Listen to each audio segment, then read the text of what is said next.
প্রথম আলোর অডিও সংবাদে স্বাগত। শামসুজ্জোহা জানিয়ে দিচ্ছি দিনের প্রধান খবরগুলো। ইসলামী আন্দোলন বাংলাদেশ ছাড়াই বাংলাদেশ জামায়াতে ইসলামীর নেতৃত্বাধীন ১১ দলীয় নির্বাচনী ঐক্যের সংবাদ সম্মেলন শুরু হয় বৃহস্পতিবার রাত ৮:৩০টার পর। রাজধানীর ডিপ্লোমা ইঞ্জিনিয়ার্স মিলনায়তনে সংবাদ সম্মেলনে জোটের পক্ষ থেকে জানানো হয়, সমঝোতা এবং আলোচনার মাধ্যমে জামায়াতে ইসলামীর প্রার্থী দেবে ১৭৯টি আসনে।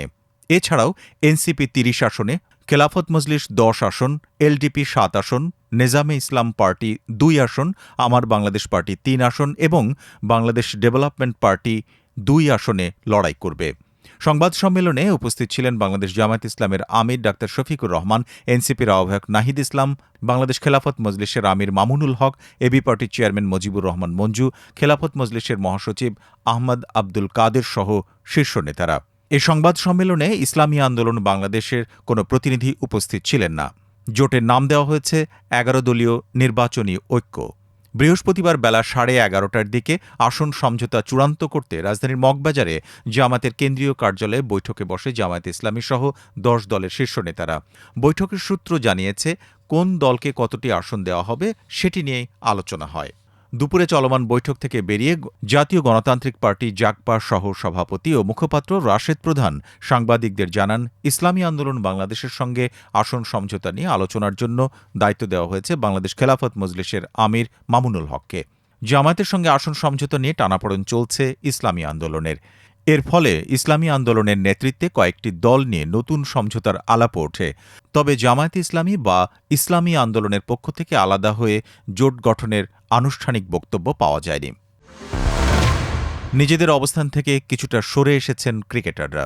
বিসিবি সভাপতি আমিনুল ইসলামকে তারা জানিয়েছেন, বোর্ড পরিচালক নাজমুল ইসলাম যদি তাঁর বক্তব্যের জন্য প্রকাশ্যে ক্ষমা চান এবং বিসিবি তাঁর ব্যাপারে নেওয়ার সিদ্ধান্তে অটল থাকে, তাহলে শুক্রবার থেকে তারা মাঠে খেলতে নামবেন। বিসিবি সভাপতি আমিনুল ইসলামের দাবি, নাজমুল এরই মধ্যে তাদের কাছে তার মন্তব্যের জন্য দুঃখ প্রকাশ করেছেন। তিনি সম্মানিত মানুষ, কাজেই প্রকাশ্যে তিনি ক্ষমা চাইতে পারবেন না। বিসিবি সভাপতি তাকে এ ধরনের কোনো অনুরোধ করতে পারবেন না বলেও জানিয়ে দেন ক্রিকেটারদের। নাজমুলকে কেন্দ্র করে ক্রিকেটারদের বয়কটের কারণে বৃহস্পতিবার বিপিএলের ২টি ম্যাচ মাঠে গড়ায়নি। সূচি অনুযায়ী শুক্রবার ২টি ম্যাচ হওয়ার কথা রয়েছে। ঢাকা সেন্ট্রাল ইউনিভার্সিটির অধ্যাদেশ জারির দাবিতে চলমান অবরোধ কর্মসূচি বৃহস্পতিবারের জন্য প্রত্যাহার করেছেন শিক্ষার্থীরা। ফলে সোয়া ৪ ঘণ্টা পর বিকেল ৫টায় সায়েন্স ল্যাব মোড় হয়ে মিরপুর সড়ক এবং আশপাশের সড়কগুলোয় যান চলাচল স্বাভাবিক হয়। তবে রোববারের মধ্যে দাবি না মানলে আগামী সোমবার তারা সায়েন্স ল্যাব মোড়ে আবারও অবরোধ করবেন বলে ঘোষণা দিয়েছেন। বিকেল ৫টায় আন্দোলনের নেতৃত্বে থাকা শিক্ষার্থীদের একজন নাইম হাওলাদার অবরোধ প্রত্যাহারের ঘোষণা দিয়ে নতুন কর্মসূচি ঘোষণা করেন।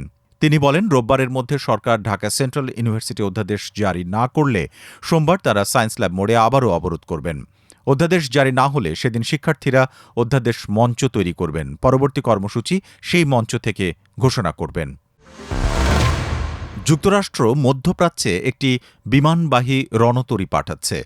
মার্কিন প্রতিরক্ষা দপ্তর পেন্টাগনের নির্দেশে দেশটির বিমানবাহী রণতরী ইউএসএস আব্রাহাম লিঙ্কন এবং সঙ্গে থাকা স্ট্রাইক গ্রুপ দক্ষিণ চীন সাগর থেকে মধ্যপ্রাচ্যের দিকে যাত্রা শুরু করেছে।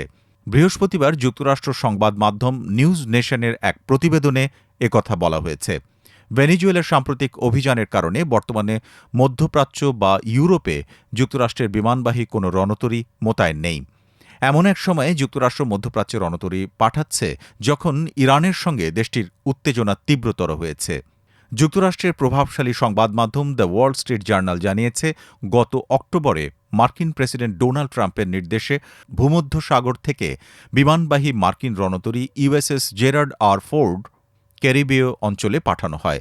এর ফলে বর্তমানে ইরানের বিরুদ্ধে সম্ভাব্য কোনো সামরিক অভিযানে অংশ নেওয়ার মতো অবস্থানে যুক্তরাষ্ট্রের কোনো বিমানবাহী রণতরী নেই। অতীতে তেহরানের সঙ্গে যুক্তরাষ্ট্রের উত্তেজনার সময় কখনো এমন পরিস্থিতির সৃষ্টি হয়নি।